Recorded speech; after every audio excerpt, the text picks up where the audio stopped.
अस्सलाम वालेकुम, मैं हूँ असद अली तूर, अपने प्रोग्राम असद तूर अनसेंसर्ड में हम इस वक्त मौजूद हैं सुप्रीम कोर्ट ऑफ पाकिस्तान के सामने। जो हुक्मरान इत्तेहाद की सियासी जमातों ने जो धरना दे रखा है या मार्च कर रहे हैं और मोदी तस्वीर बंदयाल साहब से इस्तीफे का मुतालबा कर रहे हैं, हम उस मार्च में मौजूद हैं और जो शुरा से बात करने की कोशिश करेंगे, आपको उनके व्यूज़ सुनवाएंगे। तो हमारे साथ एक शख्स मौजूद है जो इस मार्च में शिरकत के लिए आए हैं, तो ज़रा उनसे पूछते हैं कि आपने एक बैनर उठा रखा है, दिखाएंगे कि क्या बैनर पर लिखा हुआ है? आपके बैनर पर लिखा हुआ है साफ नहीं पार्लियामेंट सुप्रीम है माय लॉर्ड। ये किसके बारे में कह रहे हैं आप? ये अता बंदयाल साहब के बारे में कहा जा रहा है और सोशल मीडिया भरा पड़ा है इनकी रिकॉर्डिंग से, जो कालें भी पकड़ी गई हैं, जो केस किए जाहिर इजारे करते हैं, और ये सारी दुनिया को नज़र आ रहा है, सिर्फ ये यूथियों को नज़र नहीं आ रहा कि ये क्या करना चाह रहे हैं। और मेरा ताल्लुक जो है बेसिकली मैं पाकिस्तानी हूँ, लेकिन जो पाकिस्तान से मोहब्बत करने वाली पार्टियाँ हैं वो मुझे भी नज़र आ रहा है एक दिमाग वाले बंदे को, और ये साफ नज़र आ रहा है कि इमरान खान पाकिस्तान में आया है पाकिस्तान को तबाह करने के लिए। ये कुछ झूठ नहीं है कि ये यहूदी लॉबी, लोग इसे कहते हैं कि यहूदी है, ये 100% यहूदी लॉबी पे काम कर रहा है। उसका आप इससे अंदाज़ा कर लें कि कादियानियों के हवाले से इमरान खान ने जितनी सपोर्ट की है वो आज तक किसी ने नहीं की। नहीं, देखिए हमारे मुल्क में अक़लियतें हैं, पूरी दुनिया में अक़लियतें होती हैं, ठीक है, तो अक़लियतों को तहफ़्फ़ुज़ देने का तो इस्लाम भी कहता है, हमारा कुरान कहता है, हज़रत सल्लल्लाहु अलैहि वसल्लम कहते हैं, उन्होंने तो यहूदियों को मस्जिद नबी में इबादत की इजाज़त दी। ठीक है, तो हम अक़लियतों से हट के अगर हम बात करें कि आपका मुतालबा सुप्रीम कोर्ट से क्या है? देखिए, सुप्रीम कोर्ट से हमारा ये मुतालबा है कि इन्होंने इंसाफ का किसी जगह भी PTI के हवाले से आज तक कोई तकादा पूरा नहीं किया।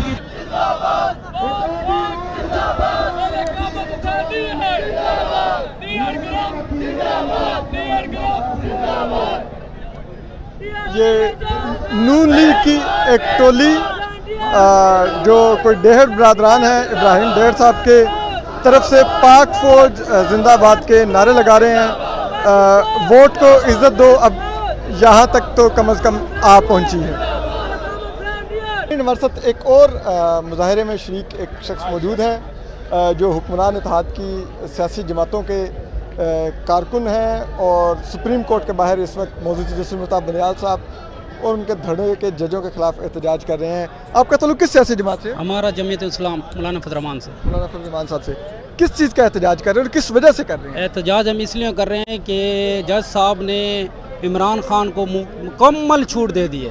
अब ये देखें ना, एक बंदा 107 करता है, उसकी ज़मानत बहुत मुश्किल से होती है। अब जज साहब ने ऐसे कर दिया है कि इमरान खान कोई केस भी करे, कुछ जुर्म भी करे, उसको बेल है 17 तारीख तक, कोई ज़रूरत ही नहीं है आने की। जैसे एक मतलब से जैसे बेल हुई इमरान खान की और बाहर आए और वो कोई वारदात कर देते या कुछ भी कर देते, उसकी उस दिन की बेल थी 17 तारीख तक, कोई नहीं जा सकते थे जेल मेल में। आप कौन से इलाके से हैं? हम डेर इस्माइल खान से। अच्छा, और वैसे जो मौजूदा हुकूमत के इक़दाम हैं, जो इतनी महंगाई है सब कुछ, आपको लगता है कि मौजूदा हुकूमत, आपकी जो हुकूमत है वो अच्छा परफॉर्म कर रही है? ये जो महंगाई है ना, ये भी तो हमें तोहफे में मिली है इमरान खान से। अच्छा। क्योंकि ये देखें ना कि IMF से डील किसने की है? इमरान खान ने की है, और सब चीज़ इमरान खान करके चला गया। उसके बाद इनको चलने भी नहीं दे रहा। चलने इसलिए नहीं दे रहा क्योंकि ये संभलेंगे तो इसका नामो निशान ख़त्म हो जाएगा, लोग इसको जानने पहचानने भूल जाएंगे।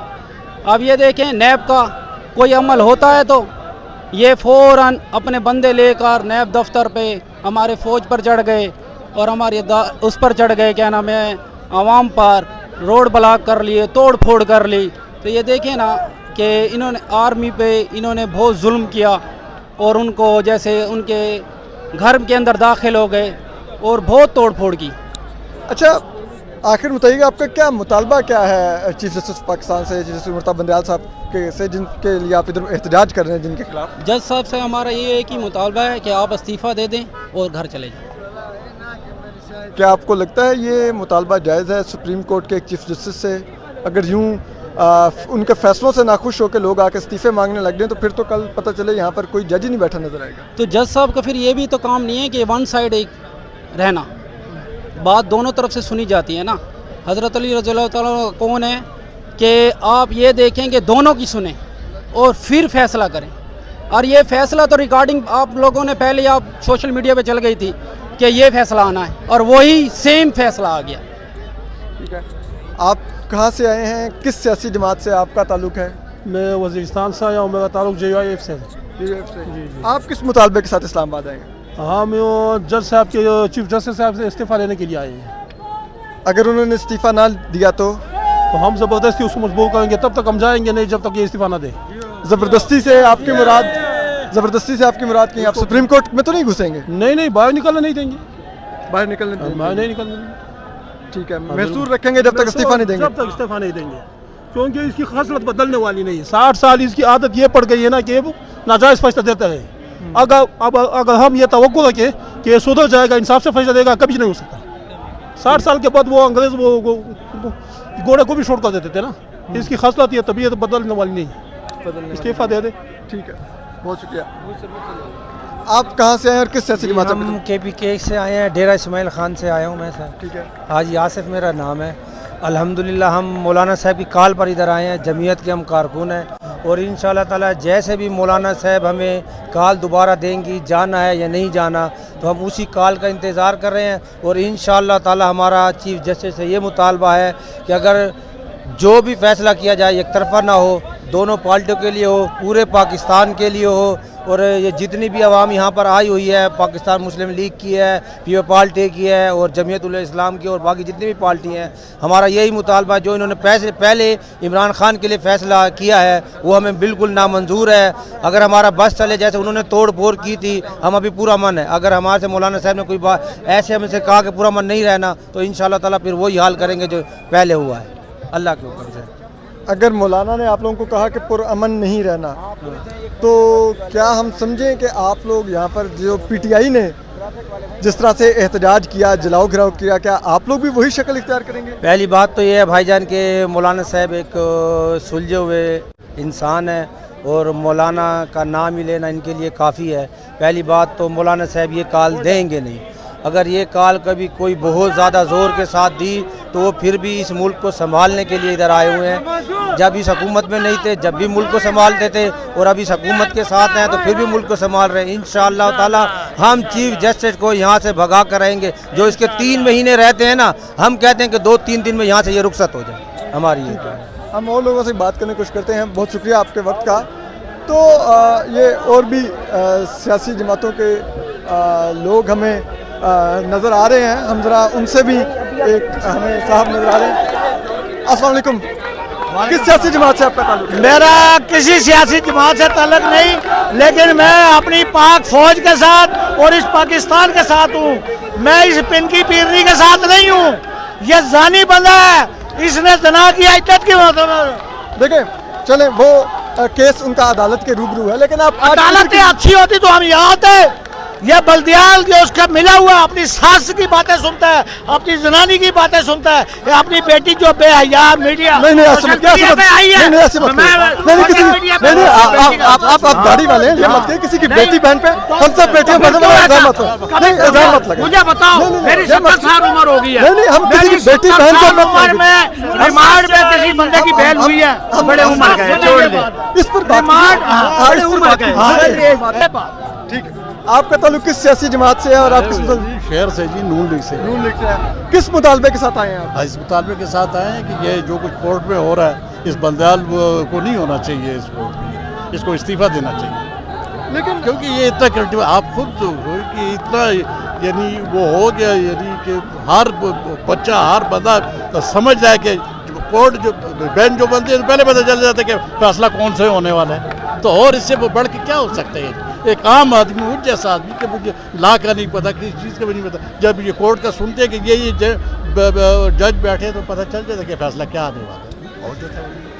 अच्छा, मुझे एक चीज़ बताइए, मौजूद जैसे मुताबिक बंदयाल साहब के फैसलों से आपको इत्तफाक नहीं है, आप कहते हैं वो जानिबदार फैसले हैं और आपको जजेस की शक्लें देख के पता चल जाता है फैसला क्या आएगा, और फिर फैसला आता भी वही है। लेकिन मुझे एक चीज़ बताइए कि अगर जजेस के फैसले नापसंद आने पर उनसे इस्तीफे मांगे जाने लगे तो फिर दूसरे फ्री क्या ना आके वो दूसरे जजेस से इस्तीफे मांगेंगे? नहीं, आपकी बात बिल्कुल बजाएगी, बिल्कुल सही है। लेकिन आप ये देखें कि नवाज शरीफ के खिलाफ भी तो फैसला आया, क्यों किसी ने नहीं किया? हम वो बर्दाश्त करते रहे सारी उम्र। यानी इनके आज तो ये शुक्र है कि अल्हम्दुलिल्लाह के पार्लियामेंट ने स्टैंड लिया कि किसी एक बंदे को तो बचाए ना यार। कितने वज़ीर आज़म को फांसी के तख्ते पे लटका दिया, वो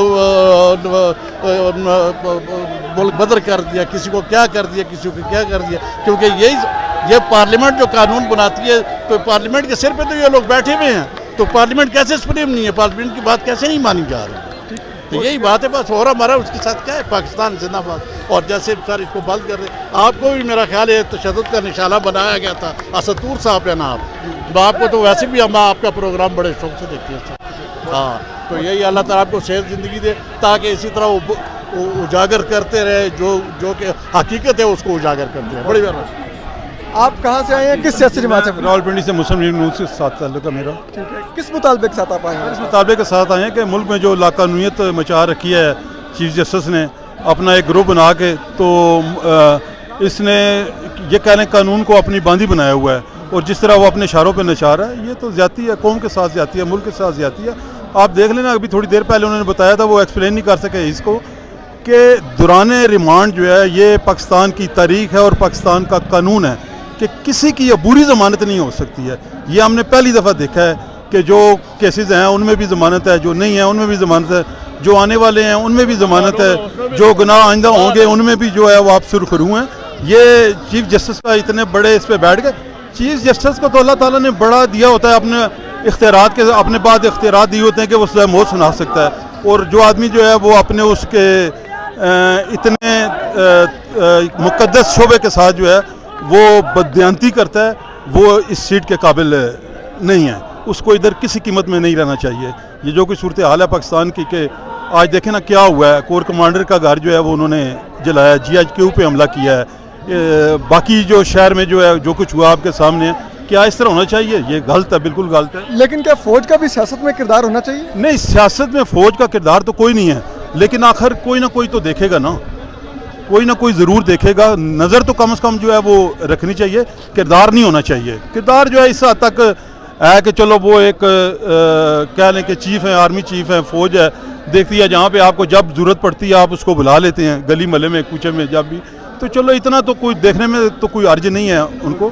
तो ये तो सिविल हुकूमत बुलाती है ना, वो तो उनका ही नहीं इख्तियार। सिविल हुकूमत ने वो तो बुलाती है ना, दफ़ा 245 के तहत बनाती है, वो तो आईनी इख्तियार है उनका। जब बुलाते हैं तो वो आते हैं, तो फिर वो आना भी चाहिए उनको, आते हैं। तो जब वो आते हैं तो फिर ये समझे कि वो मतलब थोड़ा बहुत किरदार जो है वो तो आइन में उनका है, जो सामने चीज़ नज़र आ रही है कोई, तो इतना तो वो अदा करना चाहिए उनको, करते हैं। वो फौज है, हमारी है, सब की है। जो कुछ किया गया उधर कोर कमांडर के घर के, उसकी वो यूनिफॉर्म में किसी पोडी को पहना के इन्होंने वो उसका यूनिफॉर्म जो कोर कमांडर का था वो बाहर निकाला है, उनको पैंट जो है वो किसी डंडे के साथ लटका के वो रोड में चल रहे हैं। ये तो हमने पहली दफ़ा देखा है। इसने तो इमरान खान ने तो मुल्क की सत्यानाश कर दिया। ये आया असल में यहूदी एजेंडे पर आया है, कादियानियों का ये सरगना है, ये तो उनके एजेंडे पे काम कर रहा है। और बिल्कुल ये शायद अगर ये फौज हम अपनी तनकीद में अगर अक़लीतें ना लाएं तो बेहतर है। चलो ठीक है, नहीं लाते चूँकि इसका एक ग्रोह के साथ तल्लुक तो है ना, मतलब लिखता कुछ हो रहा है, अंदर से कुछ हो रहा है, इसलिए मैं ये कह रहा हूँ। ठीक है, नहीं लाते। पेट्रोल बम नहीं चलाए किसी तंजीम ने, ये ऐसी हरकतें नहीं की। ये रियासत मदीना बना दिया था। ये रियासत मदीना के मदीने में खड़े हुए गालियाँ देने वाले को हम लीडर माने, लानत भेजते हैं ऐसे लीडर पे। जो नया पाकिस्तान बनाने आया था, पाकिस्तान को आग लगा दी, लानत है ऐसे लीडर पे। ये ऐसे लीडर को हम नहीं मानते। ये देख ले कितना हजूम खर्च सब इसी वजह से है, फौज को गालियाँ दी हैं। इंसानों का बच्चा नहीं है, फौज के सर पे पाकिस्तान मौजूद है। अगर फौज ना होती तो पाकिस्तान किस काबल, इंडिया हम पर हैवी होता। फौज के ऊपर तो जनरल कमर बाजवा के ऊपर और जनरल फैज के ऊपर मियां नवाज शरीफ ने इल्जाम लगाया। बात सुने, जो इसने किया वो किसी ने भी नहीं किया। ये आग जलाना, ये सब कुछ करना, ये किसी हुकूमत ने नहीं किया। ये पाकिस्तान का पूरा रिकॉर्ड, ये कायद आज़म की तस्वीरें जलाई, ये हर कदम पे इसने मुसलमानों को दिल को हाथ डाला है। तो इतना जज्बा कि मैं तो अनपढ़ जाहिल हूँ, इतना पढ़ा लिखा नहीं हूँ, मैं तो स्कूल का रास्ता भी देखा, लेकिन इतना समझता हूँ जो कर रहा है नजायज़ कर रहा है। कौन से इलाके से आप? मैं रावलपिंडी का हूँ। अच्छा, ये जो भी हुकूमत अभी आपकी मौजूद है, तो अब जो महंगाई है, जो आपको लगता है कि ये बेहतर काम कर रही है ये हुकूमत? इनकी तो फुल कोशिश है। ये जो कारनामे करके गया है, महंगाई का बीज किसने बोया? इसी ने बोया, किसी ने नहीं बोया। मैं इसको इमरान खान ने महंगाई का बीज बोया, आज तक महंगाई कम ही नहीं हो रही। IMF के साथ किसने मुआहदे किए थे? इसी ने सब IMF के साथ, जितने भी IMF के साथ इसने मुआहदे किए, आज उसको हम भुगत रहे हैं। महंगाई कैसे कम हो सके? कोई आदमी दुकानदार जो एक 50 रुपए की चीज़ लेता है, खुद दुकानदार वो 20 रुपए की दे सकता है। वैसे आपके घर का जो महंगाई होगी है, गुजर बसर हो पा रहा है? बहुत मुश्किल से। मैं ला इलाहा इल्लल्लाह मोहम्मद रसूलुल्लाह कलमा पढ़ के कहता हूँ, मेरी 18,000 रुपया तनख्वाह है और मेरे एक बेटा फोत हो गया, 10 बच्चे हैं उसके भी मैं पाल रहा हूँ। किस तरह मैं ये सिलसिला चला रहा हूँ ये मुझे पता है। अपनी क़यादत से मुतालबा नहीं करते कि महंगाई को कुछ कंट्रोल करें, कुछ अपनी गवर्नेंस? भाई देखें, महंगाई पे कंट्रोल कैसे कर सकते हैं? मतलब एक आदमी हो, मतलब पूरे घर का खर्चा भी चलाना है, बीवी मेरी नहीं है, बच्चे हैं, पोतियाँ पोते, सब का जिम्मेवारी मेरे सर पे है। मैं इतने अखराजात कहाँ से लाऊं? चोरी करूं, डाका मारूं? यही तो इमरान खान ने लोगों को चोरी और डाकों पे लगा दिया है। ये जालिम है, ये जालिम है, ये जालिम है। हमारे साथ नून लीग के 2 सीनियर रहनुमा मौजूद हैं। साबिक वफाकी वज़ीर पानी और बिजली आबिद शेरली साहब भी मौजूद हैं और नासिर भट्ट साहब भी मौजूद हैं, जो मियां नवाज शरीफ के काफ़ी करीबी हैं। अब तक ये दोनों लंदन में मियां नवाज शरीफ साहब के साथ ही थे, लेकिन अब पाकिस्तान में है, तो ज़रा इनसे भी हम फ़ायदा उठाते हैं। ये भी इस एतराज़ में आबिद शेरली साहब, अब किस मुतालबे के साथ इस वक्त ये कॉन्स्टिट्यूशनल असेंबली मौजूद है? क्या एहतजाज की वजह आपकी? हमारे एहतजाज की वजह ये है कि जुल्म बड़ा, अदल के फैसलों में नाइंसाफ़ी हुई। एक चोर और डाकू लुटेरे को, जिसका केस साबित हो चुका है, उसको तहफ़्फ़ुज़ दिया गया। ना सिर्फ तहफ़्फ़ुज़ दिया गया, उसे VIP प्रोटोकॉल दिया गया। एक चोर को, डाकू को, जो नैब ज़दा था, जिसने पाकिस्तान का 70 अरब रुपया का नुकसान किया और अलकादिर ट्रस्ट की ज़मीन मलिक रियाज से वापस ली, और पाकिस्तानी कौम का जो NCA national crime agency UK ने पाकिस्तान का लूटा हुआ पैसा वापस भेजा। इमरान खान ने वो पैसा मलिक रियाज को वापस करके उसके अगेंस्ट उसने 7 अरब रुपए की 450 एकड़ ज़मीन ली। अब 450 कनाल ज़मीन लेने वाले चोर और डाकू को सुप्रीम कोर्ट तहफ़्फ़ुज़ दे रही है। वहाँ पे आप ऑडियो लीक के ज़रिए आप बेंच बना देते हैं, बेंच बनाकर आप इमरान खान को कहते हैं जी ले आएँ, उसके बाद आप उसको रेस्ट हाउस देते हैं। उस चोर को फिर रेस्ट हाउस के साथ कहते हैं जी 10-10 अफराद को मिलने की इजाज़त देते हैं आप। तो बाकी जो नाइंसाफ़ी की वजह से, इन अदालतों में फैसले ना होने की वजह से वो बेचारे बेगुनाह जो जेलों में आज सड़ रहे हैं, तो उसके भी जवाब माई लॉर्ड को देना होगा। हमारा मुतालबा है कि गैर आइनी फैसले, गैर जमहूरी फैसले, जिन्होंने कौम में तफरीक पैदा की, जिसने पाकिस्तान के कौम को डिवाइड किया, इन फैसलों की तकमील नहीं होने देंगे। एक इमरान खान के लिए आपने सुप्रीम कोर्ट के अदारे को स्टेक पे लगा दिया, पाकिस्तान के लोगों को स्टेक पे लगा दिया, और उसके वजह से आप देखें और उसके बाद देखें बलवाइयों से आपने हमला करने वालों को आपने सुप्रीम कोर्ट में पनाह दी। आर्मी के जो तंसीबात हैं उनके ऊपर हमला करने वालों को आपने सुप्रीम कोर्ट के अंदर पनाह दी। हमारे जो एयरफोर्स के जो हमारे जिन्होंने पाकिस्तान के लिए कुर्बानियाँ दी, उनके ऊपर पथराव किया गया, उनकी जो यादगारों को जलाया गया, उनको आपने पनाह दी। आपने उन लोगों को पनाह दी जिन्होंने इंडिया एजेंडे को प्रमोट दिया। आपने उन लोगों को पनाह दी जिन्होंने पाकिस्तान की बर्बादी में गोल्ड मेडल हासिल किया। इन फैसलों को वापस होना होगा। पाकिस्तान की 22 करोड़ अवाम, अवामी अदालत में अब फैसला होगा। फैसला वही होगा जो पाकिस्तान की अवाम के। अच्छा, अब आपने कहा कि पाकिस्तान की 22 करोड़ अवाम की अदालत में फैसला होगा। वो फैसला तो इलेक्शन होता है, तो आप सियासी लोग हैं, इलेक्शन में कब जाएंगे? इलेक्शन ऐसे होते हैं। आप इमरान खान को तहफ़्फ़ुज़ दे रहे हैं, आप इमरान खान के कहने पे चल रहे हैं, आपकी फैमिली इमरान खान को सपोर्ट करती हैं, उनके कहने पे फैसले देते हैं। आप हमारे लीडर को कामे पे निकालते हैं। आप 70 अरब रुपए की चोरी करने वाले को आप VIP प्रोटोकॉल दे के कहते हैं आप चले जाएं। इस तरह इलेक्शन होंगे? इनके होते हुए इलेक्शन शफाफ इलेक्शन नहीं हो सकते। ये इलेक्शन तब ही होंगे जब अदल का फैसला सही होगा, जिसको पूरी कौम मानेगी। एक पार्टी और तराजू के दोनों पलड़े बराबर होंगे, उसमें पाकिस्तान में सादा लफ्ज़ों में आप कह रहे हैं चीफ जस्टिस उमर ताब बंदयाल साहब के अंडर इलेक्शन नहीं होंगे। देखिए, ये आपको नजर आ रहे हैं इस तरह। कौन मानेगा उन इलेक्शन को? कौन मानेगा उन इलेक्शन को? मुझे बताएं। आप KP का फैसला करते नहीं हैं। आप सिर्फ पंजाब में क्योंकि ऑडियो लीक्स थे ना, क्यों नहीं उनके ऊपर इंक्वायरी करवाते? आप क्यों नहीं जज अरशद मलिक की इंक्वायरी करवाते? आप हमारे जो कायद मोहम्मद नवाज शरीफ हैं उनके लिए तो आप कामे को निकालते हैं और वहाँ पे आप जस्टिस एजाजुल हसन साहब को आप मॉनिटरिंग जज लगा देते हैं, और इधर से चोर को आप कहते हैं जी कि आप जजेस के रास्ते से पाकिस्तान की तारीख में पहला मुजरिम है जो जजेस के रास्ते से गया, वीआईपी जजेस का मेहमान बना और जजेस का वॉशरूम उसे चोर ने इस्तेमाल किया।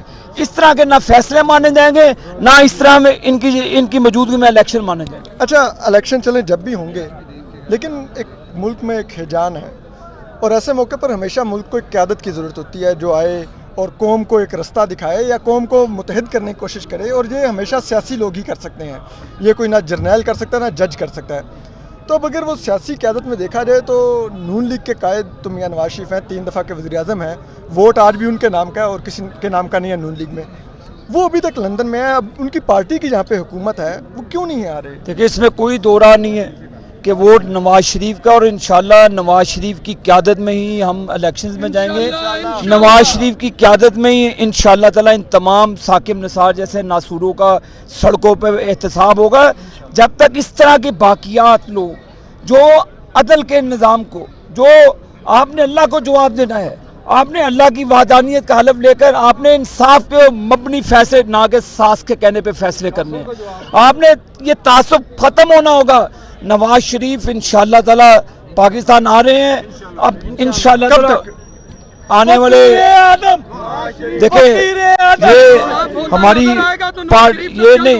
पार्टी की CWC की इंशाल्लाह मीटिंग होगी, सेंट्रल वर्किंग कमेटी की, उसके अंदर डेट दी जाएगी कि नवाज शरीफ कब आ रहे हैं। ये नवाज शरीफ की तैयारी के लिए इंशाल्लाह सेंट्रल वर्किंग कमेटी की मीटिंग कब है? वो इंशाल्लाह ताला आने वाले चंद दिनों में बुलवा ली जाएगी और उसी वक्त वहीं पे मियां नवाज शरीफ की वतन वापसी का ऐलान किया जाएगा। अच्छा नासिर भट्ट साहब, आप भी मियां नवाज शरीफ साहब के साथ लंदन में होते हैं।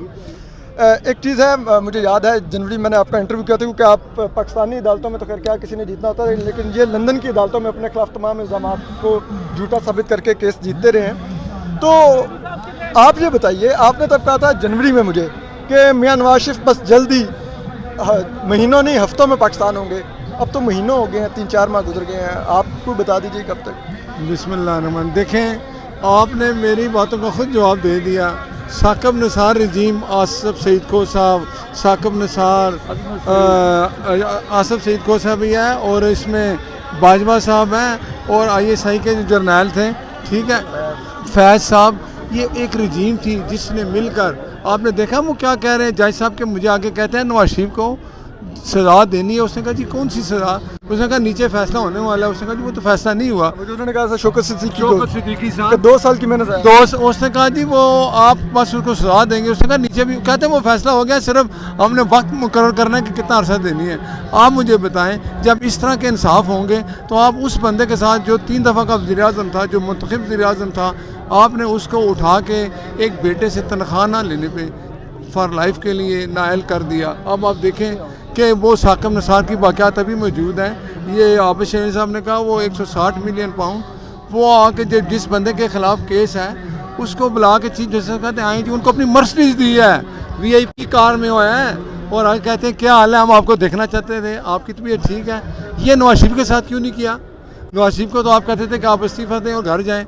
तो ये चीज़ें, अब मैं चीफ जस्टिस साहब से ये रिक्वेस्ट करता हूँ कि मैंने एक हाई कोर्ट में, इस्लामाबाद हाई कोर्ट में जज अरशद मलिक के फॉरेंसिक वीडियो बना के जमा कराई हुई है, और मेरा ही फैसला कर लें आप। आसिफ सईद खोसा साहब कहते थे जज जो वीडियो बनाने वाला है वो आए, मैं आ गया हूँ, सुप्रीम कोर्ट के सामने खड़ा हूँ कि नवाज शरीफ को इंसाफ दो। वो जिसने गलत सज़ा थी वो बेचारा दुनिया से चला गया, उसकी नौकरी चली गई, सज़ा जिसने दी है वो चला गया, लेकिन सज़ा जो है बरकरार है। ये इंसाफ कब तक चलेगा? चले, आपने उनके लिए आप रिलीफ तो मियां नवाज शरीफ साहब के लिए मांग रहे हैं, लेकिन मियां नवाज शरीफ साहब वतन कब आ रहे हैं वापस, कब वो आएंगे और लीड करेंगे? आप बताएं, उस 3 दफ़ा के वज़ीर-ए-आज़म के साथ इतनी नाइंसाफ़ी की कि आप उनके भाई की हुकूमत है ना, मैं कहता हूँ टेक्निकली तो उनकी हुकूमत तो रिस्टोर हो गई, वो खुद भी रिस्टोर हो, तो कब आएंगे? देखें, CWC की मीटिंग है इंशाल्लाह बहुत जल्द। एक मैं बात बता दूं, आने वाले वक्तों में नवाज शरीफ पाकिस्तान में होंगे, मुस्लिम लीग नून की क़यादत करेंगे। 2014 वाला पाकिस्तान फिर वहीं से तरक्की शुरू होगी। नवाज शरीफ के बगैर पाकिस्तान तरक्की नहीं कर सकता। चले मैं आसान करता हूँ, जून में मियां नवाज शरीफ पाकिस्तान आ जाएंगे। मैं कहता हूँ जी कि मियां नवाज शरीफ साहब कहते हैं कि मैं सुबह का नाश्ता पाकिस्तान करूँ, लेकिन जो नाइंसाफ़ियाँ हो रही हैं, आप बताएं ये क्या इंसाफ है? साकिब निसार जैसा वो चीफ जस्टिस था जब 3 साल, उसने क्या इंसाफ करना? वो इमरान खान की टिकटें बेच रहा है, वो बंदा इंसाफ कर सकता है? आप खुद ऑडियो लीक हुई, उसका बेटा कह रहा है अब्बा जान ने आपके लिए टिकट ले ली, आप 1 करोड़ 20 लाख दे दें। ये इंसाफ है पाकिस्तान में, इसलिए 140 नंबर पे है। तो खुदारा सुप्रीम कोर्ट के सामने खड़ा होकर मैं ऐलान कर रहा हूँ कि हाई कोर्ट में मेरा केस खोला जाए, वो जो फ्रांसिक रिपोर्ट है वो भी आएगी, और जज अरशद मलिक की बातें आपको बताएंगी। जज अरशद मलिक नवाज शरीफ के पास उधर गया घर में रायमेंड, उसने कहा मैं आपको सजा नहीं देना चाहता था, मुझे ये जो ऊपर मेरे जज बैठे थे वो कहते हैं इनको सजा देनी है, पाकिस्तान हालत जंग में है। हालत जंग में तो अब है, कर दिया है, तो अब इनसे नवाज शरीफ को इंसाफ मिलना चाहिए।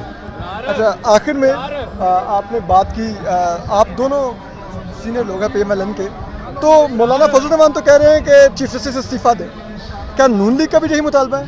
बिल्कुल, देखिए PDM के सदर हैं, तमाम जमातों ने उनको इख्तियारात दिए हैं, जो फैसला फजल रहमान साहब करेंगे PDM की तमाम जमातें उसकी तायद करें। नहीं, यही मुतालबा है कि अगर ये इंसाफ है, अगर इमरान खान को बुला के कहा जाता है आपसे मिलना चाहते थे, तो इंसाफ क्या है? ऐसे में इनको इस्तीफ़ा देना चाहिए। हम सब का यही मुतालबा है। यहाँ जो इकट्ठे हो रहे हैं फजल रहमान साहब PDM के सदर हैं, वो जो फैसला करते हैं वो सबका फैसला है।